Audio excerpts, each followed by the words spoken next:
Hello everyone, welcome to my channel boost preparation. आज की अपनी इस वीडियो में हम जीएस के 20 क्वेश्चंस करेंगे जो आरआरबी, एनटीपीसी, ग्रुप डी और आने वाले एसएससी एग्जाम्स के लिए बहुत इंपॉर्टेंट है।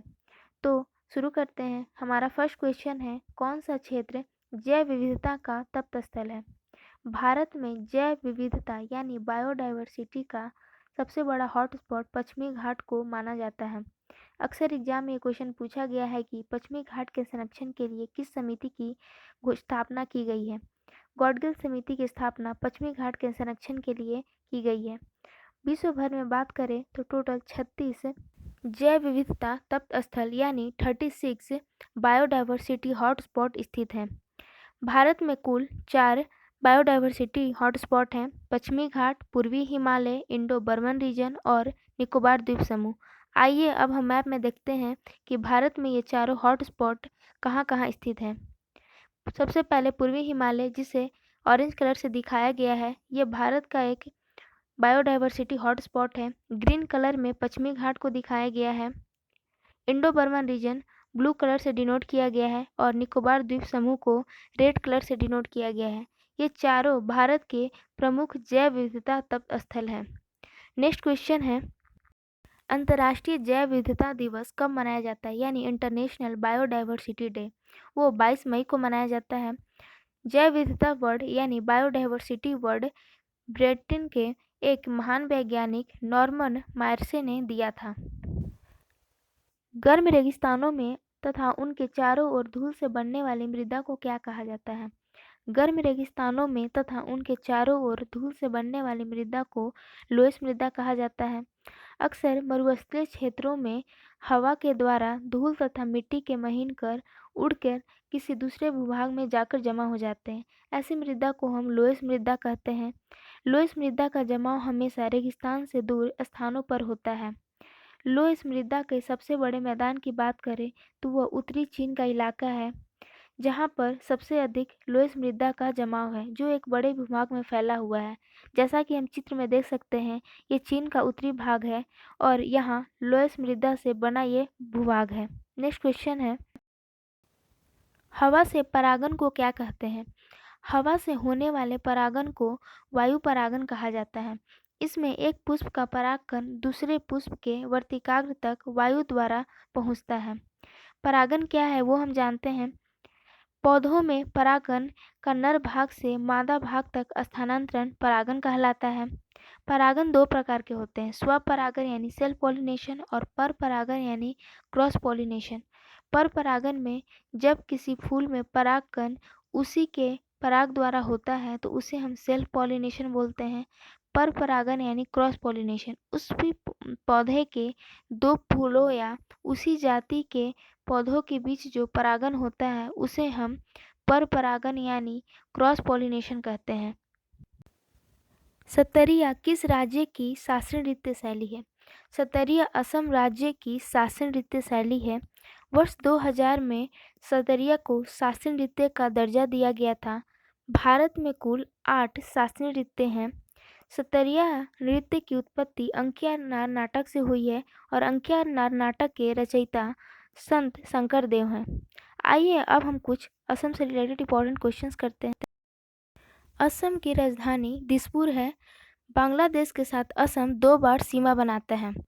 असम के प्रथम सीएम की बात करें तो गोपीनाथ बारदोलई हैं। गोपीनाथ बारदोलई के नाम पर एक स्टेडियम है, बारदोलई स्टेडियम, जो गुवाहाटी असम में स्थित है। असम की पहली महिला सीएम सईदा तैमूर है, जिनका अभी हाल ही में निधन हो गया है और आधुनिक असम के संस्थापक गोपीनाथ बारदोलई को ही कहा जाता है। प्रसिद्ध कामाख्या मंदिर यह असम में ही स्थित है, जहां पर अम्बुबाची मेला लगता है। असम के लोक नृत्य की बात करें तो वो है बिहू, बगरुम्बा जैसे नृत्य असम के लोक नृत्य है और सतरिया असम का शास्त्रीय नृत्य है। सबसे भारत का नवीनतम शास्त्रीय नृत्य सतरिया ही है। नेक्स्ट क्वेश्चन है, इंद्रावती टाइगर रिजर्व किस राज्य में स्थित है? इंद्रावती टाइगर रिजर्व छत्तीसगढ़ में स्थित है। छत्तीसगढ़ में एक नदी बहती है, इंद्रावती नदी। इसी के नाम पर इंद्रावती टाइगर रिजर्व नाम रखा गया है। चित्रकूट झरना इंद्रावती नदी पर स्थित है। चित्रकूट झरना को भारत का नियाग्रा फॉल भी कहा जाता है। पेरियार टाइगर रिजर्व किस राज्य में स्थित है? पेरियार टाइगर रिजर्व केरल में स्थित है। पेरियार टाइगर रिजर्व हाथी के लिए भी बहुत प्रसिद्ध है। पेरियार टाइगर रिजर्व पेरियार नदी के नाम पर रखा गया है। पेरियार नदी का उद्गम स्थल तमिलनाडु की शिवालिक पहाड़ियाँ हैं, या हम पश्चिमी घाट तमिलनाडु भी कह सकते हैं। पेरियार नदी केरल की सबसे बड़ी नदी है। केरल में स्थित इडुक्की बांध पेरियार नदी पर ही बना हुआ है। पेरियार नदी से केरल और तमिलनाडु को पानी प्राप्त होता है, जो वहाँ की जीवन रेखा कहलाती है। Bandipur tiger reserve. Bandipur tiger reserve यह कर्नाटक में स्थित है। कर्नाटक में जहाँ पहले मैसूर साम्राज्य था, उस समय वहाँ के शासकों के लिए यह क्षेत्र शिकार का एक प्रमुख स्थान हुआ करता था। Similipal tiger reserve. Similipal tiger reserve यह उड़ीसा में स्थित है। यह एक टाइगर के लिए प्रसिद्ध रिजर्व है ही, साथ में यह हाथी के लिए भी प्रसिद्ध है। सिमलीपाल टाइगर रिजर्व उड़ीसा के मयूरभंज जिला में स्थित है। तरल पदार्थों के विशिष्ट गुरुत्व या घनत्व को किससे मापा जाता है? तरल पदार्थों के विशिष्ट गुरुत्व या घनत्व को हाइड्रोमीटर से मापा जाता है। किस सिख गुरु ने गुरुमुखी लिपि की शुरुआत की थी? सिखों के दूसरे गुरु गुरु अंगद देव ने गुरुमुखी लिपि की शुरुआत की थी। पंजाबी भाषा गुरुमुखी लिपि में ही लिखी जाती है। गुरु अंगद देव ने ही सिखों के प्रसिद्ध धर्म ग्रंथ गुरु ग्रंथ साहिब की रचना की है और उन्होंने इसमें गुरुमुखी लिपि का ही प्रयोग किया है।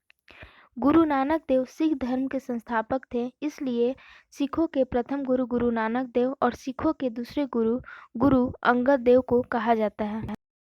नेक्स्ट क्वेश्चन है, राजस्व में रैयतवाड़ी व्यवस्था का प्रारंभ किसके द्वारा किया गया?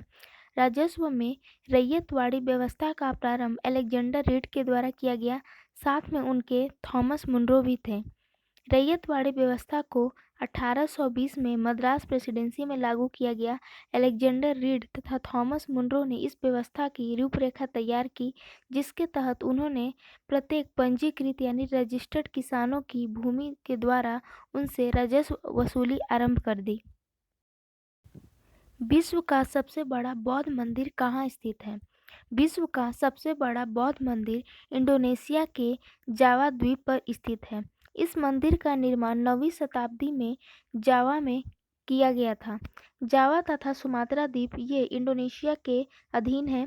जावा और सुमात्रा द्वीप के मध्य सुंडा जल जमरू मध्य स्थित है और सुमात्रा द्वीप पर सिनेबांग ज्वालामुखी स्थित है। कौन सा शासक भारत में चंगेज खां का समकालीन था? सुल्तान इल्तुतमिश, जो कि गुलाम वंश या अकबरी वंश का शासक था, भारत में चंगेज खां का समकालीन था। चंगेज खां एक मंगोलियन था, वह मंगोलिया देश से आया था। चंगेज खां ने 1221 से 1227 के बीच भारत पर आक्रमण किया। इस दौरान भारत में गुलाम वंश का शासक इल्तुतमिश का भारत पर शासन था, लेकिन सिंधु नदी के तट से दिल्ली के सुल्तान इल्तुतमिश से हार के बाद चंगेज खां वापस अपने देश मंगोलिया लौट गया। पौधे मिट्टी में घुले हुए नाइट्रेट को अवशोषित करके उन्हें किसमें परिवर्तित कर देते हैं? पौधे मिट्टी में घुले हुए नाइट्रेट को अवशोषित करके उन्हें अमोनिया में परिवर्तित कर देते हैं। पौधों को अमोनिया पोषक तत्व के रूप में प्राप्त होता है। भारत का प्रथम उर्वरक प्लांट कहाँ स्थापित किया गया था? भारत में पहला उर्वरक प्लांट सिंदरी धनबाद में स्थापित किया गया था। इस उर्वरक प्लांट का उद्घाटन प्रधानमंत्री जवाहरलाल नेहरू ने किया था। इस प्लांट में उत्पादन की शुरुआत वर्ष 1951 में हुई थी और 2002 में सिंदरी के उर्वरक प्लांट को बंद कर दिया गया था, लेकिन हाल ही में नरेंद्र मोदी ने वापस इसे खोले जाने की घोषणा की है। NSDL का फुल फॉर्म क्या है? NSDL का फुल फॉर्म है national securities depository limited. NSDL का हेडक्वार्टर मुंबई में है। NSDL सिक्योरिटीज मार्केटिंग के शेयर, बॉन्ड और कैश को सुरक्षा प्रदान करने का काम करता है। किताब उल हिंद पुस्तक किसके द्वारा लिखी गई है? किताब उल हिंद पुस्तक अल-बरूनी के द्वारा लिखी गई है। अल-बरूनी 11वीं शताब्दी में मोहम्मद गजनवी के साथ भारत आया था। उसने भारतीय समाज, राजनीतिक तथा तत्कालीन अर्थव्यवस्था का विस्तृत विवरण प्रस्तुत किया है। अल-बरूनी पहला ऐसा मुस्लिम विद्वान था जिसे भारत को लेकर एक अच्छी जानकारी थी। किताब उल हिंद का अर्थ होता है भारत के दिन। 1926 में नौजवान भारत सभा की स्थापना किसके द्वारा की गई थी? 1926 में नौजवान भारत सभा भगत सिंह के द्वारा स्थापित की गई थी। इसके माध्यम से देश के युवाओं को क्रांति से जोड़ने का प्रयास किया गया है। सिकंदर ने भारत पर कब आक्रमण किया? सिकंदर ने भारत पर 326 ईसा पूर्व में आक्रमण किया। सिकंदर की मृत्यु 323 ईसा पूर्व में यूनान के बेबीलोन शहर में हुई। यूनान को वर्तमान में ग्रीस के नाम से जाना जाता है और ग्रीस की राजधानी एथेंस है। सिकंदर सिंध क्षेत्र की ओर से भारत पर आक्रमण किया, जहां उसका सामना पंजाब के राजा पोरस से हुई और दोनों के बीच युद्ध हुआ, जिसमें सिकंदर की हार हुई। कौन सी मुद्राएं एसडीआर में शामिल हैं? एसडीआर है क्या? एसडीआर का फुल फॉर्म होता है special drawing rights. SDR IMF की मुद्रा है, जिसे 1969 में आईएमएफ की मुद्रा के रूप में घोषित किया गया था। पहले एसडीआर का वैल्यू $1 हुआ करता था। बाद में ब्रिटेन वुड्स प्रणाली के पतन के बाद एसडीआर में 5 मुद्राएं शामिल की गई। वो थी डॉलर, यूरो, पाउंड, येन और रेनबिन्बी यानी युआन। आईएमएफ, जिसकी स्थापना 1944 के ब्रिटेन वुड्स सम्मेलन के तहत हुई थी। आईएमएफ में टोटल 189 मेंबर्स हैं। आईएमएफ के हेड हैं क्रिस्टियाना जॉर्जिया। आईएमएफ में चीफ इकोनॉमिस्ट गीता गोपीनाथ हैं। आईएमएफ में कुल 189 मेंबर्स हैं।